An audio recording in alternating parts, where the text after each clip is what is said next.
ஓம் சாந்தி. எல்லோரும் சந்தோஷமாக இருக்கிறீங்களா? நம்ம இன்றைக்கி திருக்குரானில் 5வது அத்தியாயம் அல்-மைதா அதில் 110வது வசனம் பார்க்குறோம். அதில் மரியமுடைய மகன் ஈசாவே, அதாவது இயேசு கிறிஸ்து, உன் மீதும் உன் தாய் மரியாள் மீதும் நான் என்னென்ன அருள் புரிஞ்சன்ட்டு நீ நினைவு கூர்வீராக. பரிசுத்த ஆன்மாவை கொண்டு உன்னை நான் பலப்படுத்திய பொழுது நீர் தொட்டிலும் பக்குவ வயதிலும் மனிதர்களிடத்தில் பேசினீர் என்பதையும் நினைவு கூர்வீராக. மேலும் வேதத்தையும் ஞானத்தையும் தௌராத்தையும் இஞ்சிலையும் நான் உமக்கு கற்றுக் கொடுத்ததையும் நினைவு கூர்வீராக.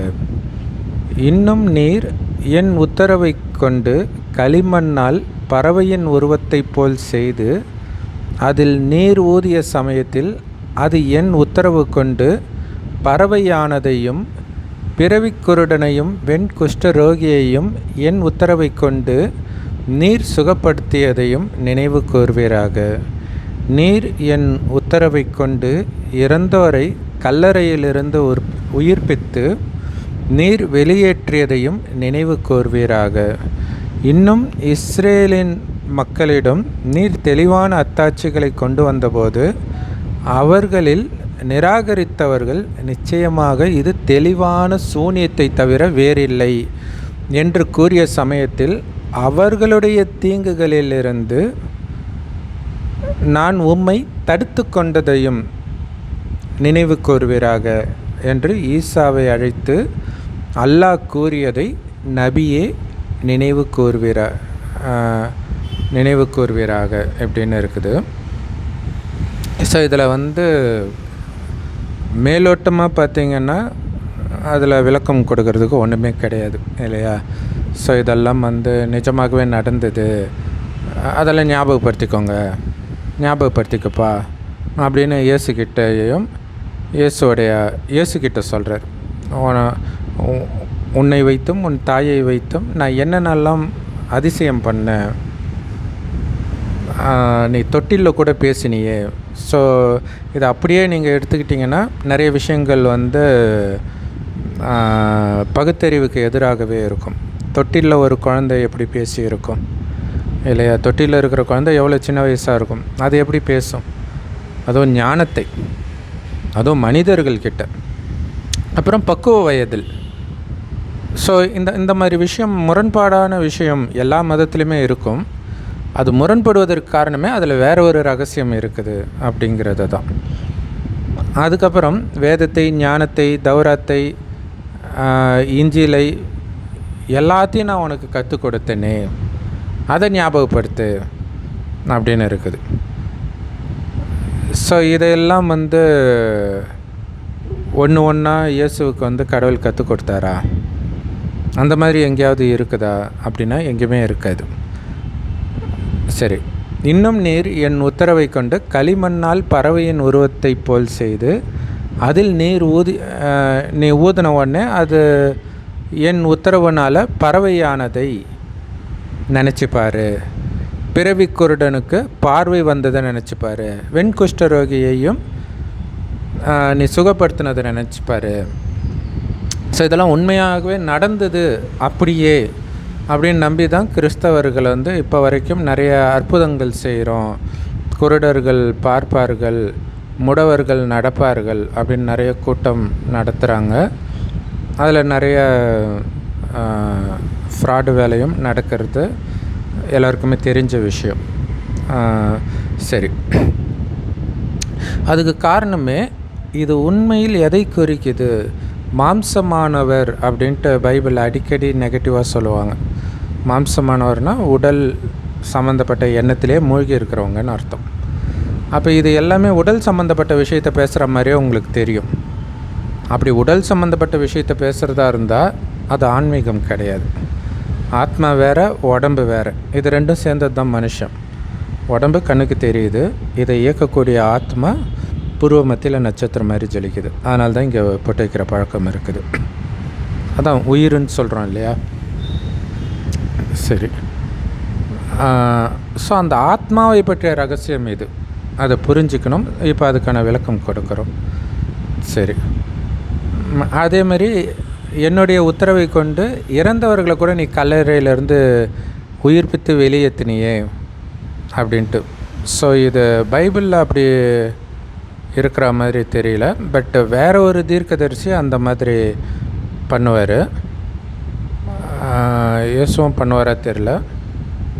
ஏன்னா இயேசுவை கடவுளாக அவங்க ஏற்றுக்கிறதுக்கு முக்கியமான காரணமே இறந்து உயிரோடு வந்ததுனால தான் அப்படின்னு சொல்லுவாங்க.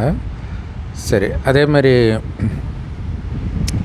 இஸ்ரேல் மக்கள்கிட்ட நீ நிறைய தெளிவான அத்தாட்சிகளை கொண்டுட்டு வந்த, அதையும் அவங்க நிராகரித்தாங்க. காஃபிர்னு சொல்கிறோம் இல்லையா, நிராகரிப்பாளர்கள். அவங்க என்ன தெரியுமா சொன்னாங்க, இது தெளிவான சூனியத்தை தவிர வேறு இல்லை அப்படின்னு சொன்னாங்க. ஸோ அப்போ அவங்களுடைய தீமையிலிருந்து நான் உன்னை எப்படியெல்லாம் பாதுகாத்தேன்னு நினச்சிப்பார் அப்படின்னு ஈசாவை அழைத்து அல்லாஹ் சொன்னதை நபிக்கிட்ட சொல்கிற மாதிரி இங்கே வந்திருக்குது. இப்போ இதெல்லாம் ஏன் நினச்சி பார்க்கணும்? இதுதான் இங்கே முக்கியமான விஷயமே. ஏன் நினச்சி பார்க்கணும்? இதை பண்ணார்னு சொல்லலாம். இதை நினைத்துப்பார். இயேசுக்கு என்ன சந்தேகமாக வந்துச்சு நினச்சி பார்க்குறதுக்கு?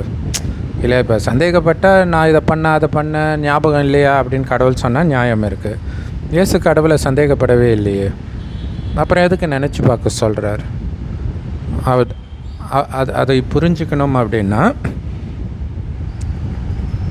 கடவுளே இந்த பூமிக்கு நேரடியாக வரார். ஏன்னா மனிதர்கள் இவ்வளோ கஷ்டப்படுறாங்க. அங்கே பாலஸ்தீன் அழிஞ்சுது, இப்போ ஈரான் அழியிற நிலையில் இருக்குது. இப்படி ஒருத்தர் அடிச்சுக்கிட்டு சாகிற நேரத்தில் கூட வராத கடவுள் இருந்து என்ன பிரயோஜனம் இல்லையா? மகாபாரதத்தில் பார்த்திங்கன்னா ஒருத்தர் அடிச்சுக்கிட்டு சாகிற யுத்தம் தான் மகாபாரத யுத்தம். அதை தடுக்க கடவுள் வரலைன்னா அப்படி ஒரு கடவுள் இருந்து என்ன பிரயோஜனம்?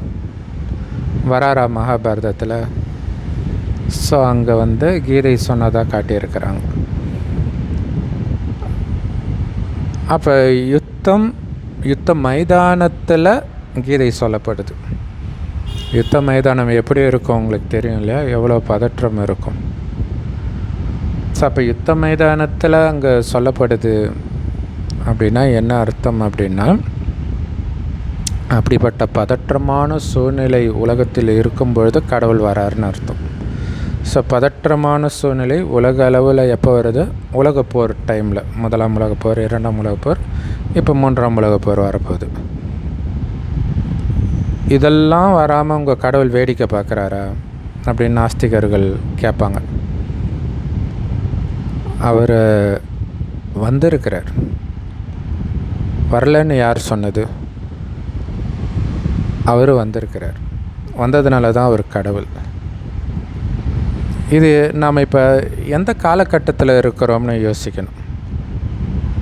இப்போ நாம் இந்தியாவில் இருக்கிறோம் அப்படின்றது ஒரு ஸ்தூலமான இடம். அதை மேப்பை வச்சு சொல்லலாம். இந்த இடத்துல இந்தியா இருக்குது, அந்த இந்தியாவில் இந்த இடத்துல நாம் இருக்கிறோம் அப்படின்னு சொல்லலாம். அதேமாதிரி காலம்னு ஒன்று இருக்குது இல்லை? இப்போ 24 மணி நேரத்தில் இப்போ மதியம் 1 மணி 2 மணி அப்படின்னா இந்த டைம் இது நடந்துச்சுன்னு சொல்லலாம். இப்போ கடவுள் எந்த டைமில் வராருன்னா தெரிஞ்சுக்கணுன்னா காலச்சக்கரம் பற்றி ஞானம் தெரியணும். இந்த ஞானத்தையுமே அவர் தான் கொடுக்குறார்.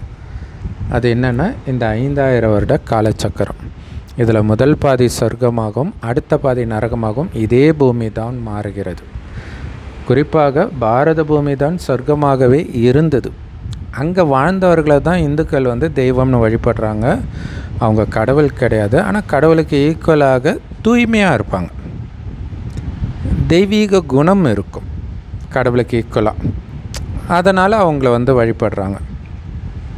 ஆனால் அவங்க இப்போ எங்கே போயிட்டாங்க? இங்கே தான் கடவுளுக்கும் அவங்களுக்கும் உள்ள வித்தியாசம். கடவுள் பிறப்பு இறப்பில் வராதவர், குரான் சொல்கிற மாதிரியே. ஆனால் தெய்வங்கள் பிறப்பு இறப்பில் வருவாங்க, மறுஜென்மம் எடுத்துக்கிட்டே இருப்பாங்க. எடுத்து என்ன ஆகுன்னா அவங்களுடைய குணம் கொஞ்சம் கொஞ்சமாக கீழானதாக மாற ஆரம்பிக்கும். ஸோ அதோடைய நினைவு தான் நீங்கள் சபரிமலை ஐயப்பன் பார்த்திங்கன்னா படிக்கட்டுக்கு மேலே இருப்பார் இல்லையா, அப்படி மேலே இருக்கார். கொஞ்சம் கொஞ்சமாக இறங்கி வரும்போது என்ன ஆகிறார், பக்தர் ஆகிடுறார். வேறு யாரும் இல்லை. இப்போ பக்தி பண்ணுற நாம் தான் ஒரு காலத்தில் தேவதையாக இதே பாரத பூமியில் வாழ்ந்தோம் அப்படிங்கிற விஷயம் நமக்கு எப்படி தெரியும்? அதை சொல்கிறதுக்கு தான் கடவுள் வரார். இது தெரியாமல் ஒரு உறக்க நிலையில் அல்லது இறந்த நிலையில் இருக்கிறோன்னு கூட சொல்லலாம். இல்லை, நான் யாருன்றதே மறந்து இருக்கிற நிலைக்கு பேர் இறந்த நிலை தானே. அப்போ நம்மளை எழுப்புறதுக்கு இறைவன் வரார். இதுதான் பைபிளில் இறுதியில் கல்லறையிலிருந்து எழுப்புவேன்னு போட்டிருக்குது. இந்த உடம்பே ஒரு கல்லறை. இந்த உடலில் வாசம் செய்யும் ஆத்மாதான் நாம், உடம்பு நாம் கிடையாது அப்படிங்கிறத சொல்லி மறுபடியும் ஆத்மான்ற உணர்வுக்கு தான் கடவுள் எழுப்பிட்டு வரார். ஏன்னா சொர்க்கத்தில் இருக்கும் பொழுது நான் ஆத்மான்ற உணர்வில் தான் ஆண்களும் பெண்களும் இருப்பாங்க. ரொம்ப அழகாக இருப்பாங்க ஆண்களும் பெண்களும். ஆனால் அங்கே காமம், கோபம், பற்று, பேராசை, அகங்காரம் எதுவுமே இருக்காது. பொன்னுலக பாரதம் சொல்லுவாங்கள்ல, அதுக்கு காரணம் மனிதர்களுடைய குணம் அவ்வளோ சூப்பராக இருந்ததுனால உண்மையிலே பொன்னுலகமாகவும் இருக்கும். அதாவது அவ்வளவு செல்வமிக்கதாக இருக்கும். தங்க செங்கற்களால் கட்டப்பட்ட மாட மாளிகையில் நாம் வசித்தோம். அதனால தான் நீங்கள் இந்து கோயில்கள்லாம் பார்த்திங்கன்னா அந்த தெய்வங்கள்லாம் அப்படியே நகையிலே அலங்காரம் பண்ணியிருப்பாங்க. உயிரோட்டமாக அவர்கள் அப்படி இருந்தார்கள் அப்படிங்கிறதுடைய நினைவு. அதுக்கு காரணம் அவங்க தூய்மையாக இருந்தாங்க. காமம், கோபம், பற்று, பேராசை, அகங்காரம்னா என்னென்னே தெரியாமல் இருந்தாங்க. அப்படி இருந்தவர்கள் 2500 வருடம் கழிச்சு கொஞ்சம் கொஞ்சமாக காமம், கோபம், பற்று, பேராசை, அகங்காரத்தில் விழ ஆரம்பிக்கிறாங்க. அதுதான் இந்த கோயில்களில் வந்து ஆபாச சிலைகள் இருக்கும். அப்படி தெய்வங்களாக இருந்தவர்கள் கொஞ்சம் கொஞ்சமாக விழுந்த கதை தான் அது. நம்ம கதை அது, நம்மளுடைய வரலாறு அது. எப்படி விழுந்தாங்கன்னா கொஞ்சம் கொஞ்சமாக ஆத்மான்றதை மறந்து உடல்ன்ற உணர்வுக்கு வந்துடுறாங்க. அப்போ உடல் உணர்வு வரும்போது உடல் மூலமாக சுகத்தை அனுபவிக்க ஆசைப்படுறாங்க. அதுக்கு முன்னாடி வரைக்கும் ஆத்மான்னு நினைக்கும் பொழுது, அந்த ஆத்ம உணர்வில் இருக்கும் பொழுது இந்த இந்திரியங்களுக்கு அப்பாற்பட்ட சுகத்தை நிரந்தரமாக அனுபவம் செஞ்சாங்க. அதை தான் அதீந்திரிய சுகம் அப்படின்னு சொல்லுவோம். அந்த சுகம் ஆத்மான்றதை மறந்த உடனே அந்த சுகம் போயிடும். ஆத்மா எப்போவுமே சுகத்தை தேடும். அப்போ உள்ளேருந்து வந்த சுகம் கட் ஆயிடுச்சு. அப்போ சுகத்தை வெளி உலகத்தில் தேடுது, புலனின்பத்தில் தேடுது. அந்த சுகத்தின் உச்சம்தான் காமம். அந்த காமத்துக்கு அடிமையாகும் பொழுது தான் ஆக்சுவலாக எந்த வெளி உலக சுகமும் உங்களுடைய புத்தியை மயக்கும். காமம் கேட்கவே தேவையில்லை. பல யுத்தங்கள் காமத்துக்காகத்தான் நடந்திருக்குதுன்னு கடவுள் சொல்கிறார். இன்றைக்குமே நிறைய கொலைகள், பெரும்பான்மையான கொலைகள் அதுக்கு பின்னாடி இருக்கிறது பார்த்திங்கன்னா காமம், கள்ளத்தொடர்பு, இந்த மாதிரி விஷயங்கள் தான்றதை கண்கூட நாம் பார்க்குறோம். ஸோ இப்போ இறைவன் இறுதியில் ஏன் தெரியுமா வராரு? வரலன்னா உலகமே அழிஞ்சிடும். ஆல்ரெடி அழிஞ்சிட்டு தான் இருக்குதுன்றீங்களா? கரெக்டு தான். ஆனால் ஆத்மா அழியாதே. கீதையின் சாரமே அது தான். ஆத்மா வெட்ட முடியாது, எரிக்க முடியாது, நினைக்க முடியாது. ஏன்னா அழிவற்ற ஆத்மா நாம். மறுஜன்மம் எடுத்து கீழான நிலையை அடைஞ்சிட்டோம் இல்லையா? சொர்க்கத்தில் இருந்த செல்வம் போச்சு, அழகு போச்சு, ஆரோக்கியம் போச்சு. எல்லாத்துக்கும் காரணம் குணங்கள் போச்சு. அதுக்கு காரணம் உடம்புன்ற உணர்வுக்கு வந்துட்டோம். இந்த உடல் உணர்வு, அந்த உடல் நீங்கள் கிடையாது. அதிலேருந்து வெளியில் வாங்க, ஆத்மா நீங்கள், ஆத்மான்ற உணர்வுக்கு வாங்க அப்படின்னு சொல்கிறதுக்குத்தான் இறைவன் வரார். அவர் செம்பொன்னிறமான ஒளி உலகத்தில் நட்சத்திரம் மாதிரி இருக்கார். அதைத்தான் பரந்தாமம்னு இந்துக்களும் பரலோகம்னு கிறிஸ்தவர்களும் சொல்கிறாங்க. பரலோகத்தில் இருக்கும் பரமபிதாவேன்றாங்கள, அங்கே தான் கடவுள் இருக்கிறார். அவரை தான் அல்லான்னு முஸ்லீம்களும், பரமபிதான்னு கிறிஸ்தவர்களும், சிவபெருமான்னு இந்துக்களும் சொல்கிறாங்க. ஸோ அதனால தான் இந்து தெய்வங்கள் அத்தனை பேரும் மனித ரூபம் கொண்டாலும் சிவனுக்கு மட்டும் லிங்க ரூபத்தில் பூஜை நடக்குது. கண்ணுக்கு தெரியாத நுட்பமான ஒளிப்புள்ளி நம்மளுடைய உயிர். கடவுளும் அப்படி தான் இருக்கார், அவரும் ஆத்மா தான், அதனால தான் பரமாத்மான்றோம். அவர் கடைசின்னு ஒரு வருடம் ஒரு வயோதிகர் உடலில் வரார். அவர் கண்ணுக்கு தெரியாத சின்ன ஒளி தான், பூஜை பண்ண முடியாது இல்லையா கண்ணுக்கு தெரியாத ஒளியை, அதனால் கொஞ்சம் பெருசாக குழங்கள் மாதிரி உருவாக்கி லிங்கம்ட்டு பூஜை பண்ணுறாங்க. முதலாக உலகத்திலேயே பக்தி எங்கே தெரியுமா ஸ்டார்ட் ஆகுது? குஜராத்தில் சோமநாதர் ஆலயம். உலகத்திலே அதிகமாக இடிக்கப்பட்ட கோயிலும் அதுதான், உலகத்தின் முதல் கோயிலும் அதுதான். ஸோ அதை தான் சுலைமான் கட்டினதாக பைபிள் குரானில் இருக்கும். ஸோ அது சிவனுடைய கோயில். அந்த லிங்கம் இல்லை, கோயிலே கொள்ளையடிக்கிறதுக்காக தான் முகமது கஜினி இங்கே 18 முறை படையெடுத்து வந்தது. அந்த கோயில் மட்டும் இல்லை, சுற்றி இருக்கிற எல்லா கோயிலையும் கொள்ளையடிக்கிறதுக்காக. ஸோ அப்படி செல்வ செழிப்பாக பாரதம் எப்படி இருந்தது, பாரதத்துக்கு யார் கொடுத்தா, அதை நம்ம யோசிக்க மாட்டோம். கொள்ளையடிக்க வந்தாங்க, கிறிஸ்தவர்கள் வந்தாங்க, முஸ்லீம்கள் வந்தாலும் அதெல்லாம் ஓகே தான். பட் இங்கே எப்படி அதெல்லாம் வந்தது? இறைவனின் வழிப்படி நடந்து அதை பெற்றார்கள். எப்போ நடந்தார்கள்? இப்போ அனைத்தையும் இழந்திருக்கிறோமா? கலியுகத்தின் இறுதியில், கலியுகம் அழியறதுக்கு 100 வருடம் முன்பு அல்லாஹ் வரார் ஒரு வயோதிகர் உடலில். அந்த வயோதிகருக்கு பிரம்மான் பேர் வைக்கிறார். இதுதான் ஆதாம் அப்படின்ட்டு பைபிள் குரானில் போட்டிருக்குது. அவர் உடம்பில் இந்த ஞானத்தை கொடுக்குறார். ஏன்னா அவருக்கு உடம்பு கிடையாது, அதுதான் பிரச்சனை இல்லை. இப்போ முகம்மது உடம்பில் ஜிப்ரேல்னு ஒரு ஆத்மா பேசுது. இயேசு உடம்பில் கிறிஸ்துன்னு ஒரு ஆத்மா பேசுது. அவங்க ரெண்டுத்தையும் ஒன்று நினச்சி ஜீசஸ் கிரைஸ்டுன்றாங்க. கிடையாது, ஜீசஸ்ன்றது சாதாரண மனுஷன். உள்ளே இதில் கூட சொல்லப்பட்டிருக்கு இல்லையா, பரிசுத்தமான ஆத்மாவை கொண்டுன்ட்டு. அந்த பரிசுத்தமான ஆத்மாவுக்கு பேர் தான் கிறிஸ்து. அதனால தான் அதை ஃபாலோ பண்ணுறவங்க பேர் கிறிஸ்டியன்ஸ். அந்த கிறிஸ்து வந்ததுடைய பிறந்தனால தான் கிறிஸ்மஸ்ன்னு கொண்டாடுறாங்க. அப்போ ஒரு ஆத்மா இயேசு உடலுக்குள்ளே பிரவேசிக்குது, டைரெக்டாக மேலேருந்து வரும். ஃபஸ்ட்டு ஒரு மதத்தை ஸ்தாபனை பண்ணணுன்னா எப்போவுமே மேலேருந்து டைரெக்டாக வரும். அதுக்கப்புறம் அந்த மதத்தை ஸ்தாபனை செஞ்ச பிறகு மறுஜென்மத்தில் வந்துடும். ஆனால் கடவுள் மட்டும்தான் கடைசியில் மதத்தை ஸ்தாபனை பண்ணல, சொர்க்கத்தை ஸ்தாபனை பண்ணுறார். குணத்தை அப்படியே தலைகீழ திருப்பி போடுறார். ஏன்னா நீங்கள் மதங்கள் ஒன்று எடுத்து பார்த்தீங்கன்னா, சொர்க்கத்தில் காமம், கோபம், பற்று, பேராசை, அகங்காரமே இருக்காது. அடுத்து வர மதங்கள் காமம் ரைட்டு, கரிமீன் ரைட்டு, இன்னும் மனிதனை கீழான நிலைக்கு தான் அழைச்சிட்டு போகும். ஆனால் கடவுள் மறுபடியும் ஆரம்பத்தில் நீ எவ்வளோ பரிசுத்தமாக இருந்த தெரியுமா, அதே மாதிரி மீண்டும் மாறுறதுக்கு என்ன பண்ணணும்? முதல்ல உங்களை ஆத்மான்னு உணருங்க, உடம்பு கிடையாது நீங்கள்.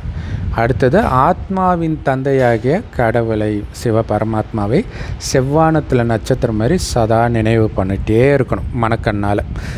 எந்த மதத்துலையும் கடவுள் இப்படி இருக்கிறாருன்னே சொல்ல மாட்டாங்க, அது கடவுளே சொன்னால் தான் உண்டு. அதை தான் சொல்கிறார். இறைவனை எப்படி இருப்பார்னு தெரியாதனால ஏதாவது ஒரு மந்திரத்தை ஒவ்வொரு மதத்திலும் சொல்லிகிட்டு இருக்கிறாங்க அல்லது ஜபிச்சுட்டு இருக்கிறாங்க. கடவுள் சொல்கிறார், இங்கே நீங்கள் வாயை திறந்தெல்லாம் எதுவும் சொல்ல தேவையில்லை. இறைவனை நினைக்க அவ்வளோ பரிசுத்தமானவருடைய மகன் நான் எப்படி பரிசுத்தம் இழந்து இருக்கிறேன், நானும் பரிசுத்தமாக மாறணும். ஏன்னா அப்படித்தான் இருந்த ஒரு காலத்தில், மீண்டும் ஆக போகிறேன் அப்படின்ற உணர்வில் இருங்க அப்படின்னு சொல்கிறார். அப்படி கொஞ்சமாக ஆத்மான்ற உணர்வில் சொர்க்கத்தில் இருந்த அதே தெய்வீக குணம், அன்பு, அமைதி, ஆனந்தம் மட்டும் நிரம்பியவர்களாக மாறுறது தான் நம்மளை எழுப்புறது. இதை தான் கல்லறையிலிருந்து எழுப்புறதாக சொல்லப்பட்டு இருக்குது. ஆனால் இவங்க என்ன நினச்சிட்டாங்க, உண்மையிலே செத்தவங்களை எழுப்புறாங்க போல இருக்குது அப்படின்னு சொல்கிறாங்க. ஸோ அப்படி ஒரு அதிசயத்தை, செத்தவங்களெல்லாம் எழுப்புகிற வேலையெல்லாம் கடவுள் பண்ணுறாருன்னா இப்போ பண்ணலாமே, ஈஸியாக நம்பிட்டு போயிடுவாங்களே இல்லை. எல்லா மதத்துலையுமே இந்த மாதிரி அற்புதம் சொல்கிறேன். ஸோ இது கடவுளுடைய வேலை கிடையாது. ஆனால் பிளாக் மேஜிக் இருக்குது, லிங்கத்தை எடுக்கிறாங்க, விபூதி எடுக்கிறாங்க, இந்த மாதிரி நிறைய விஷயங்கள் பண்ணுறாங்க. ஆனால் அதுக்கும் கடவுளுக்கும் சம்மந்தம் கிடையாது. கடவுள் வருவது அதற்காக வரல, குப்பை மாதிரி இருக்கிற நம்மளை வைரம் மாதிரி மாற்றுறதுக்கு வரார், சொர்க்கத்தின் தேவதையாக்கிறதுக்கு வரார். சொர்க்கத்தில் ராஜா ராணி ஆட்சி தான் இருக்கும். அதில் முதல் மகாராஜா தான் ஸ்ரீ நாராயணன். அதனால தான் பெருமாள் கோயிலில் சொர்க்கவாசல் திறப்பு விழா கொண்டாடப்படுது. உலகத்திலே சொர்க்கவாசல் திறப்பு விழா பெருமாள் கோயிலில் மட்டும்தான் கொண்டாடப்படுது. காரணம், சொர்க்கத்தில் முதல் மகாராஜாவாக நாராயணன் இருக்கிறார். அப்படி யார் வேணாலும் ஆகலாம். ஸோ இங்கே ஏன் இதெல்லாம் அப்போ மரியமுடைய மகன் ஈசாவேன்றார், என்னுடைய மகன் ஈசாவேன்னு சொல்லலை இல்லையா? ஏன்னா முஸ்லீம்களுடைய நம்பிக்கை என்னென்னா அல்லாஹ் பெறுவதும் இல்லை பெறப்படுவதும் இல்லை, இதை வச்சு சொல்கிறாங்க. ஆனால் உண்மையிலே என்ன அப்படின்னா, அவர் என்னுடைய மகன் ஈசாவேன்னு சொன்னால் அப்போ மற்றவங்களாம் யாருடைய மகன்? எல்லாருமே கடவுளுக்கு குழந்தைங்க தான். ஏன் கடவுளுக்கு குழந்தைங்கன்னா, உடம்புக்கு அப்பா கிடையாது, அவர் ஆத்மாவுக்கு அப்பா. ஏன்? இப்போ உடம்புடைய அப்பா அவருடைய சொத்தை நாம் அனுபவிப்போம் இந்த உடம்பில் இருக்கிற வரைக்கும். அடுத்த ஜென்மம் எடுத்திங்கன்னா அனுபவிக்க முடியாது. அங்கே யாருக்கு பிறக்கிறீங்களோ அவரோட சொத்தை தான் அனுபவிப்பீங்க. ஆனால் கடவுள் கொடுக்குற சொத்து தான் சொர்க்கம். 2500 வருடம் 21 ஜென்மம் நாம் அதை அனுபவிப்போம். இப்போ இறைவன் சொல்கிற வழிப்படி நடக்கிறதுனால மெயினாக குணம் மாறுது. உடம்புன்றதை மறந்து ஆத்மான்ற உணர்வுக்கு வரும்போது உங்களுடைய குணமே மாறுது. அந்த ஆத்ம உணர்வுக்கு வர்றதை தான், அந்த ஆத்ம ஜோதியை தான் இந்துக்கள் கற்பூரம் கொளுத்துறது, கிறிஸ்தவர்கள் கேண்டில் கொளுத்துறது, நிறைய மதங்களில் கேண்டில் கொளுத்துறது, விளக்கு ஏற்றுறதெல்லாம் இருக்கும். ஸோ இதுக்கு காரணம் ஆத்ம ஜோதி தான் நான். இந்து குடும்பங்களில் பார்த்திங்கன்னா இறந்துட்டாங்கன்னா தலைமாட்டில் ஒரு விளக்கு ஏற்றி வைப்பாங்க. ஸோ அப்போ உடம்புலேருந்து ஆத்மா வெளியேறிடுச்சு, ஆத்மா சாகலை, உடம்பு தான் பணமாக இருக்குது அப்படிங்கிறது தான் அதோடைய அர்த்தம். ஸோ அப்போ தொட்டிலில் இருக்கும்போது நீ பேசினியே, பக்குவ வயதில் பேசினியே அப்படின்னா என்ன அர்த்தம்னா, தொட்டிலில் எப்போ குழந்த இருக்கும்? குழந்த பிறந்தோடனே தொட்டிலில் தான் போடுவாங்க. இங்கே இறைவனுடைய ஞானத்தை பிரம்மாவின் வாய் வழியாக யார் கேட்குறாங்களோ அவங்க பிரம்மா குமார் குமாரிகள். இப்போ தான் முதல்ல கேட்குறீங்கன்னா நீங்களும் பிரம்மா குமார் குமாரிகள் தான். அதாவது இறைவனுடைய குழந்தை, பிரம்மா மூலமாக பிறந்த குழந்தை. அதுதான் இங்கே மரியமுடைய மகன் ஈசாவேன்னு போட்டிருக்குது இல்லையா? இங்கே பிரம்மாவின் குழந்தைகளே. ஏன்னா கடவுள் எப்படி வந்தாருன்றது ஒன்று இருக்கும்ல. கடவுள் எப்படிப்பா வந்தார்? அவர் தான் பிறக்க மாட்டார். அப்போ ஒருத்தர் உடம்புல தானே வந்திருக்கணும். ஸோ அப்போ பிரம்மா மூலமாக கடவுளுடைய குழந்தையாக நாம் ஆகிறோம். அதான் கடவுள் தத்தெடுக்கிறார் நமக்கு இந்த ஞானத்தை கொடுப்பதற்காக. முதல்ல பிரம்மா உடம்பில் கடவுள் வந்திருக்கிறாருன்ற நிச்சய புத்தி வந்தால் தான் இறைவனுடைய ஞானத்தை கேட்பீங்க. பெரும்பான்மையானவர்கள் நிராகரிப்பார்கள். அதான் காஃபியர்கள், எல்லா மதத்தை சார்ந்தவர்களும். ஆனால் கோடியில் சிலர் தான் வந்திருக்கிறது கடவுள் தான் அப்படிங்கிறத ஞானத்தை கொண்டு கண்டுபிடிப்பாங்க. அதிசயம் கிடையாது.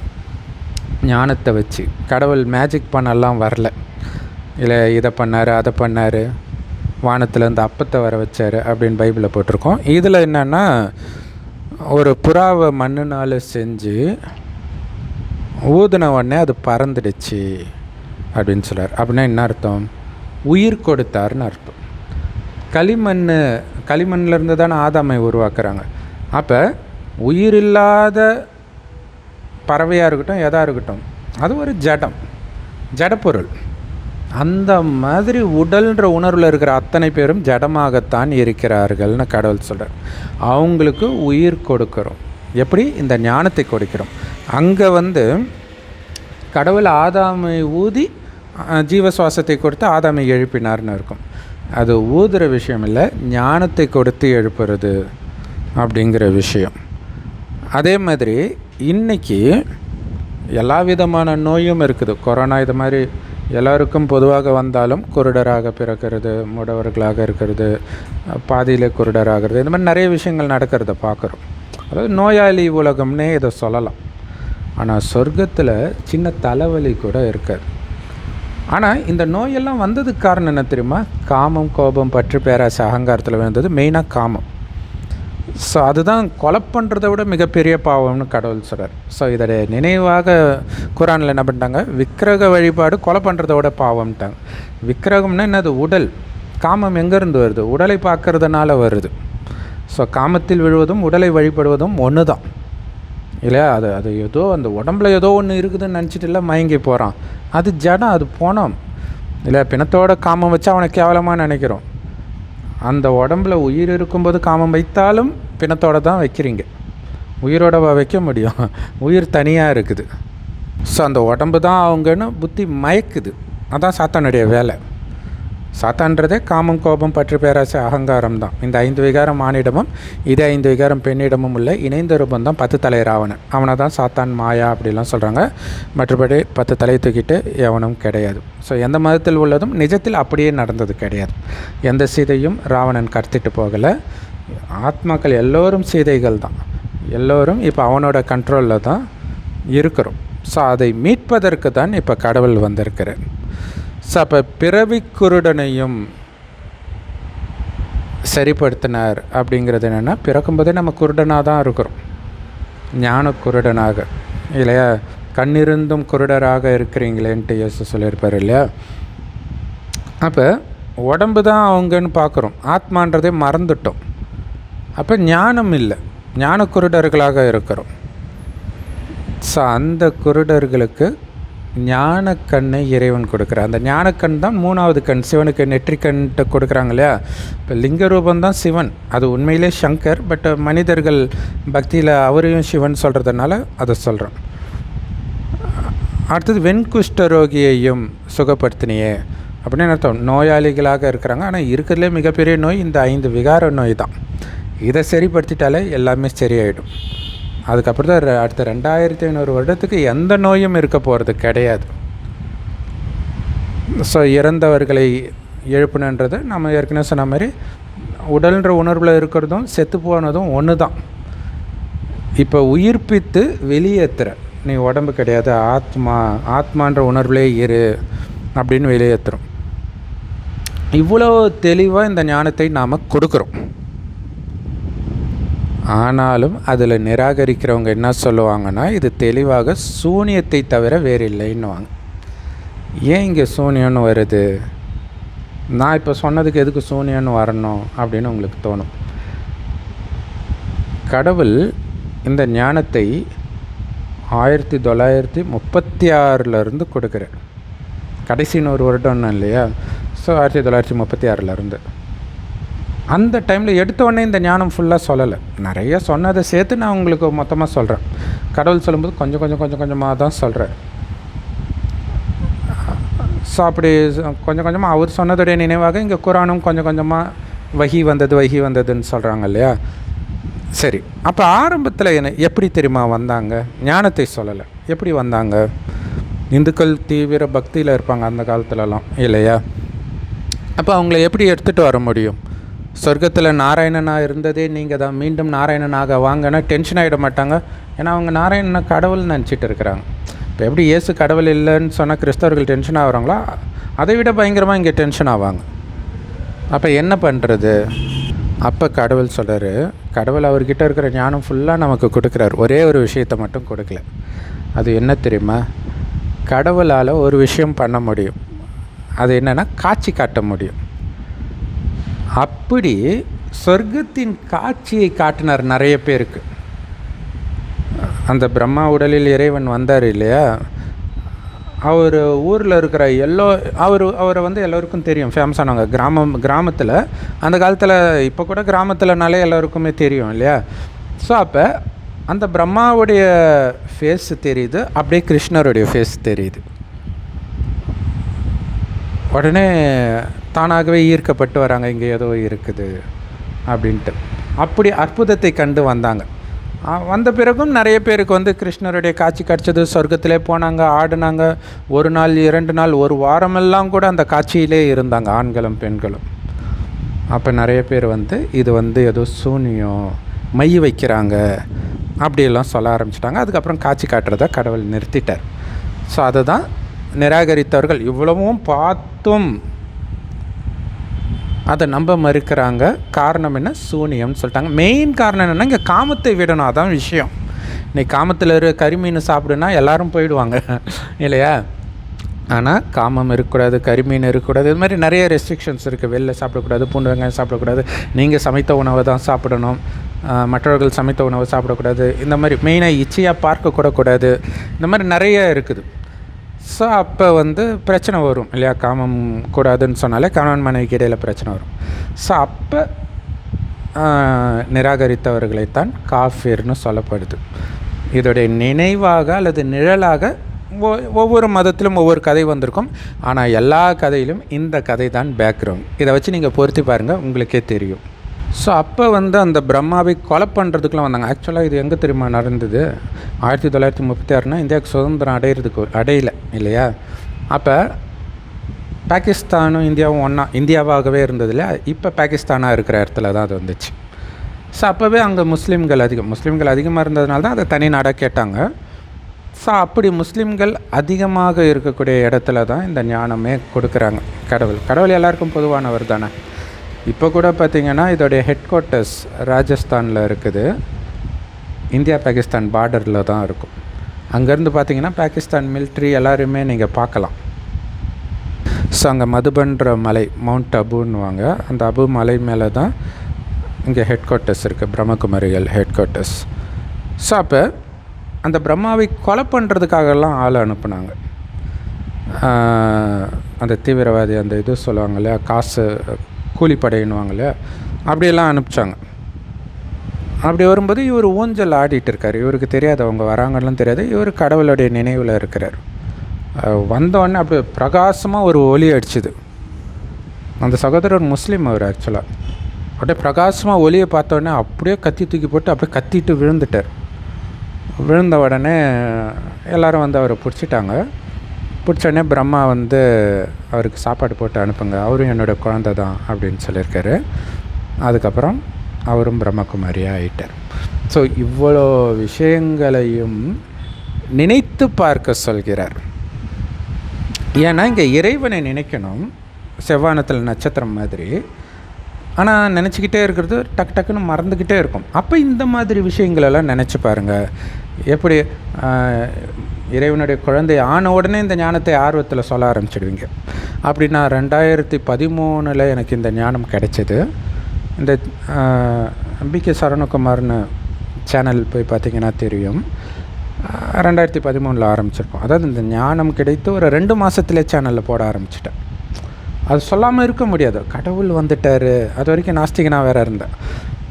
ஸோ அதுதான். அப்போ கடவுள் வந்தப்போ என்னென்ன போதையெல்லாம் ஆச்சு, எத்தனை பேருக்கு ஞானத்தை கொடுத்துருக்குறீங்க, அதை நினச்சி பார்க்க அந்த போதை வந்துக்கிட்டே இருக்கும். அதே நேரத்தில் உலகம் அழியும்.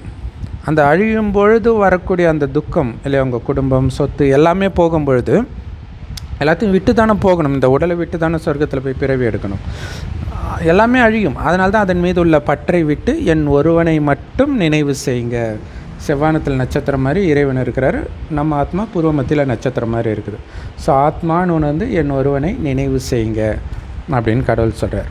ஸோ அப்போ நமக்குள்ளே பேசிக்கக்கூடிய விஷயங்கள் இதெல்லாம்.